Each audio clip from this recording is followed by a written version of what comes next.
The world's most revolutionary communication network was built on free, unrestricted human curiosity. But today, that utopian ideal has been surgically erased by a terrifying collapse in advertising revenue. We aren't exploring a boundless open web, but a hyper-segregated, paywalled fortress wearing the mask of the free internet. You think this is funny? In a cosmic sort of way, yes. Well, Mr. Funny Man, is this how you get your sick kicks? What? It's just an ordinary crabby... Oh my goodness! To truly grasp the catastrophic structural shift of the modern internet, we must look backward to the 18th century English Enclosure Acts. For hundreds of years, rural England operated on a system of common land, vast, unowned fields where any peasant could farm, forage, and survive regardless of their wealth. The Enclosure Acts allowed wealthy lords to legally build fences around these commons, claiming the resources entirely for private profit and forcing the peasant class into the brutal conditions of the early industrial revolution. The open web was the greatest intellectual commons in the history of the human species. It was a space where a teenager in poverty had the exact same access to high-level journalism, educational tools, and community forums as a Wall Street executive. That commons has been violently fenced off. For 2 decades, the internet was subsidized by a massive invisible advertising bubble. Corporations offered free access in exchange for harvesting user behavioral data. But as privacy regulations tightened and ad blockers became ubiquitous, the advertising revenue model collapsed. Panicked media conglomerates, software developers, and platform owners realized they could no longer rely on invisible data harvesting to appease their shareholders. Their solution was the modern Enclosure Act, the aggressive, uncompromising implementation of the monthly paywall. Suddenly, every major news outlet, research database, and creative tool erected a massive toll booth at their borders. The utopian dream of information equality was abandoned overnight, replaced by an aggressive subscription model that explicitly monetizes access to reality itself. We did not just lose free websites, we lost the fundamental philosophical premise that human knowledge should be a universal right rather than a luxury commodity. Let me test it for you. Say I've heard something about the AI bubble and I want to check the news. So we go to Google and search for AI bubble news, and let's go one by one. Paywall, sorry, can't read. Okay, this one is fair. I don't see paywall, but Yahoo Finance, I'm not sure they're kind of proper news site. And next one, are we good? Paywall again, sorry for this. So basically top 4, and most of them are basically under paywall.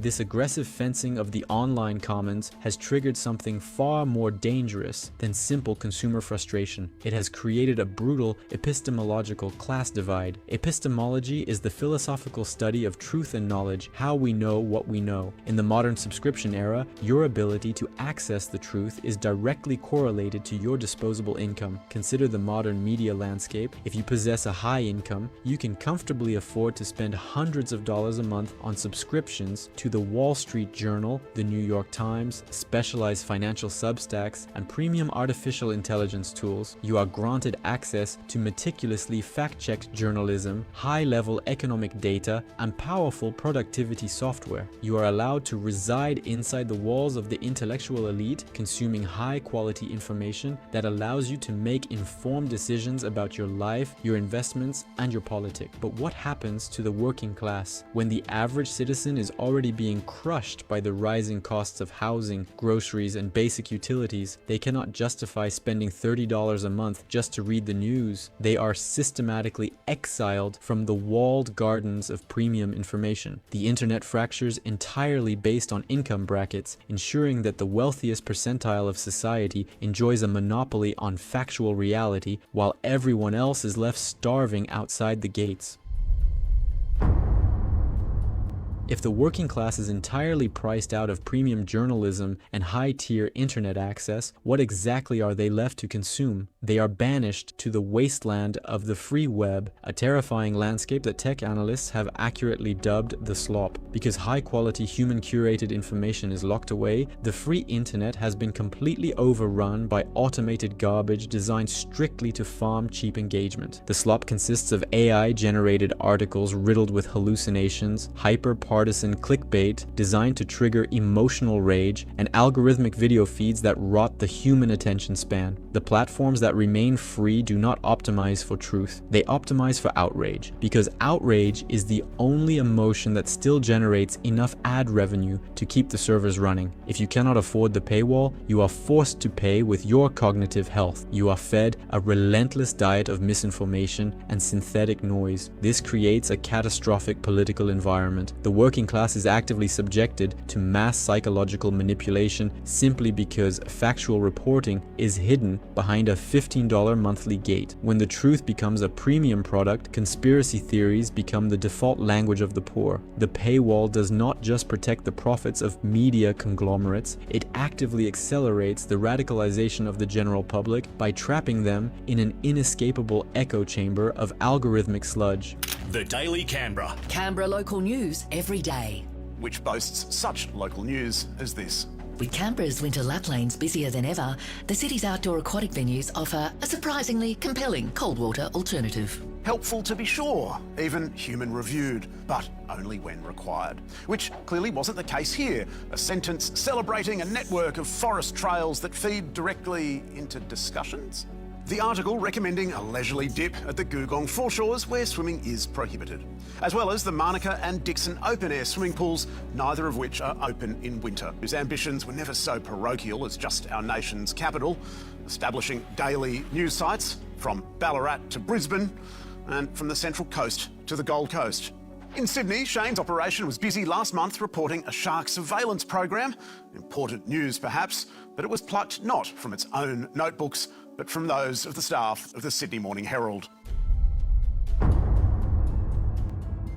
Beyond the political and cognitive decay, the universal paywall has completely destroyed the mechanical functionality of the internet itself. The original web was built on the concept of the hyperlink, the seamless, frictionless sharing of interconnected data across the globe. You could find an incredible article, copy the URL, and send it to a friend, knowing with absolute certainty that they could click the link and share in the exact same intellectual experience. Today, the hyperlink is essentially dead. The internet has been balkanized, shattered into thousands of isolated, fiercely guarded fiefdoms. When you send a link to a friend today, there is a 90% chance they will be met with a massive pop-up demanding their email address, their credit card information, and their agreement to an endless terms of service contract. The communal aspect of the web, the ability to collectively discuss a piece of media or a breaking news event, is completely shattered because no two people have the exact same combination of subscriptions required to view the primary source material. This balkanization induces a profound psychological phenomenon known as subscription fatigue. Consumers are overwhelmed by the sheer volume of microtransactions demanded of them every single day. Instead of opening a new article and engaging with a new perspective, the average user simply sighs, closes the tab, and retreats back to the familiar free slop of their social media feed. The paywall has conditioned an entire generation to actively give up on learning new information the second they encounter a slight financial barrier.